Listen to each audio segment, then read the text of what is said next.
بسم اللہ الرحمن الرحیم۔ السلام علیکم محترم ناظرین۔ ابراہیم علیہ السلام کا قربانی کرنے کا واقعہ۔ حضرت ابراہیم علیہ السلام نے ذو الحجہ کی 8ویں رات ایک خواب دیکھا جس میں کوئی کہنے والا کہہ رہا ہے، بے شک اللہ پاک تمہیں اپنے بیٹے کو ذبح کرنے کا حکم دیتا ہے۔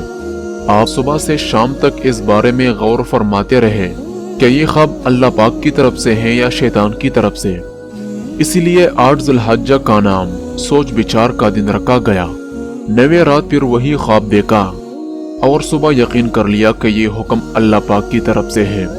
اس لیے 9 ذو الحجہ کو یوم عرفات یعنی پہچاننے کا دن کہا جاتا ہے۔ 10ویں رات پھر وہی خواب دیکھنے کے بعد آپ علیہ السلام نے صبح اسی خواب پر عمل کرنے یعنی بیٹے کو ذبح کرنے کا پکا ارادہ فرمایا، جس کی وجہ سے 10 ذو الحجہ کو یوم النحر یعنی ذبح کا دن کہا جاتا ہے۔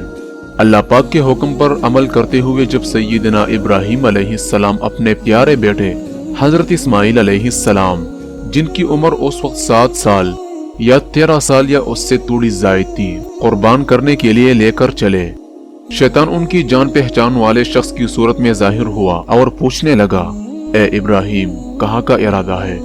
آپ علیہ السلام نے جواب دیا، ایک کام سے جا رہا ہوں۔ اس نے پوچھا، کیا آپ اسماعیل کو ذبح کرنے جا رہے ہیں؟ حضرت سیدنا ابراہیم علیہ السلام نے فرمایا، کیا تم نے کسی باپ کو دیکھا ہے کہ وہ اپنے بیٹے کو ذبح کرے؟ شیطان بولا، جی ہاں، آپ کو دیکھ رہا ہوں کہ آپ اسی کام کے لیے چلے ہیں۔ آپ سمجھتے ہیں کہ اللہ پاک نے آپ کو اس بات کا حکم دیا ہے۔ حضرت سیدنا ابراہیم علیہ السلام نے ارشاد فرمایا، اگر اللہ پاک نے مجھے اس بات کا حکم دیا ہے تو پھر میں اس کی فرمانبرداری کروں گا۔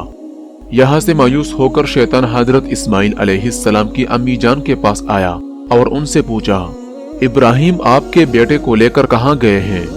حضرت سیدنا ہاجرہ رضی اللہ عنہا نے جواب دیا، وہ اپنے ایک کام سے گئے ہیں۔ شیطان نے کہا، وہ انہیں ذبح کرنے کے لیے لے گئے ہیں۔ حضرت سیدنا ہاجرہ رضی اللہ عنہا نے فرمایا، کیا تم نے کبھی کسی باپ کو دیکھا ہے کہ وہ اپنے بیٹے کو ذبح کرے؟ شیطان نے کہا، وہ یہ سمجھتے ہیں کہ اللہ پاک نے انہیں اس بات کا حکم دیا ہے۔ یہ سن کر حضرت سیدنا ہاجرہ رضی اللہ عنہا نے ارشاد فرمایا، اگر ایسا ہے تو انہوں نے اللہ پاک کی اطاعت کر کے بہت اچھا کیا۔ اس کے بعد شیطان حضرت اسماعیل علیہ السلام کے پاس آیا اور انہیں بھی اسی طرح سے بہکانے کی کوشش کی، لیکن انہوں نے بھی یہی جواب دیا کہ اگر میرے ابو جان اللہ پاک کے حکم پر مجھے ذبح کرنے لے جا رہے ہیں تو بہت اچھا کر رہے ہیں۔ حضرت سیدنا ابراہیم علیہ السلام جب حضرت سیدنا اسماعیل علیہ السلام کو لے کر کوہ صبیر پر پہنچے تو انہیں اللہ پاک کے حکم کی خبر دی، جس کا ذکر قرآن پاک میں ان الفاظ کے ساتھ موجود ہے، اے میرے بیٹے، میں نے خواب دیکھا کہ میں تجھے ذبح کرتا ہوں، اب تو دیکھ تیری کیا رائے ہے؟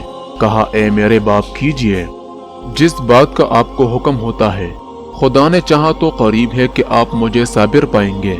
حضرت سیدنا اسماعیل علیہ السلام نے اپنے والد محترم سے مزید عرض کی، ابو جان، ذبح کرنے سے پہلے مجھے رسیوں سے مضبوط باندھ دیجئے تاکہ میں ہل نہ سکوں، کیونکہ مجھے ڈر ہے کہ کہیں میرے ثواب میں کمی نہ ہو جائے۔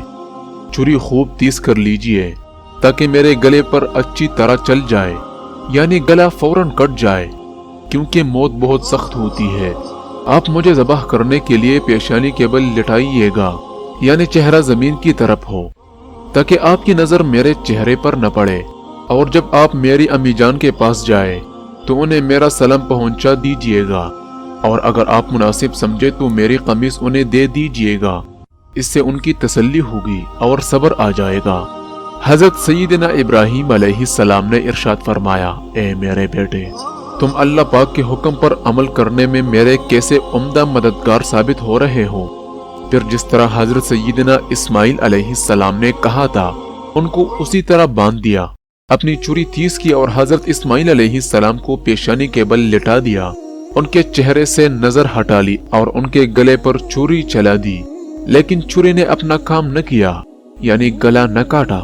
اس وقت حضرت سیدنا ابراہیم علیہ السلام پر وحی نازل ہوئی، اے ابراہیم، بے شک تو نے خواب سچ کر دکھائی، ہم ایسا ہی صلہ دیتے ہیں نیکوں کو، بے شک یہ روشن جانچ تھی، اور ہم نے ایک بڑا ذبیحہ اس کے صدقے میں دے کر اسے بچا لیا۔